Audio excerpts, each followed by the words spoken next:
মা, আমি বিয়ে করব। আমি তাকাই আছো কেন? তোমাদের তো আমাকে নিয়ে কোনো চিন্তাই নাই।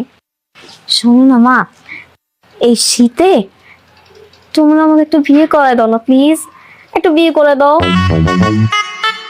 আমার হাতে কিরা দেখছিস? এটা দিয়ে না তোর মুখের মধ্যে একদম সেকা দিয়ে দিব। তুই কি পাগল হয়ে গেছিস? কি বলছিস এসব? তুই কি লজ্জা শরম মাথা খাইছিস? ছেকা দিবা মানে? মা, দিন দিন তো আমার বয়স হইতেছে তাই না? পরে তো আমি বুড়ি হয়ে যাব, বুড়ি হয়ে তো আর কেউ আমাকে বিয়ে করবে না। তাই বলতেছি এই শীত আমাকে একটু বিয়ে করে দাও প্লিজ।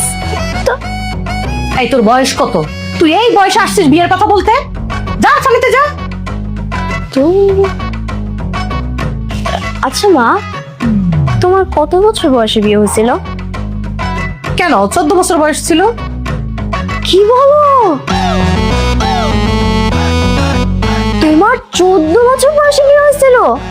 আরে আমার তো এখন বয়স 16 চলে। এর মানে আমি তোমার থেকে 2 বছরের বড়। 2 বছরের বড় মানে? তোমার যেহেতু বিয়ে 14 বছর বয়স হয়েছিল, তাহলে আমার এখন বয়স চলে কত? 16। তাহলে আজকে থেকে 2 বছর আগে আমার বিয়ের বয়স হয়ে গেছে, কিন্তু তোমরা এখনো আমার বিয়ে দিতেছো না।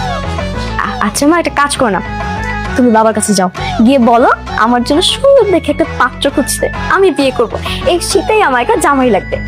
আমি তোর বাবার কাছে কিছুই বলতে পারবো না, তুই গিয়ে বল, আর হাতে কাজ আছে।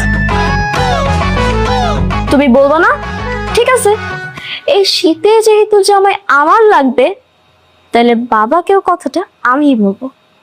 আর কারে কিভাবে পোষ মানাইতে হয় ওইটা আমার খুব ভালো করে জানা আছে।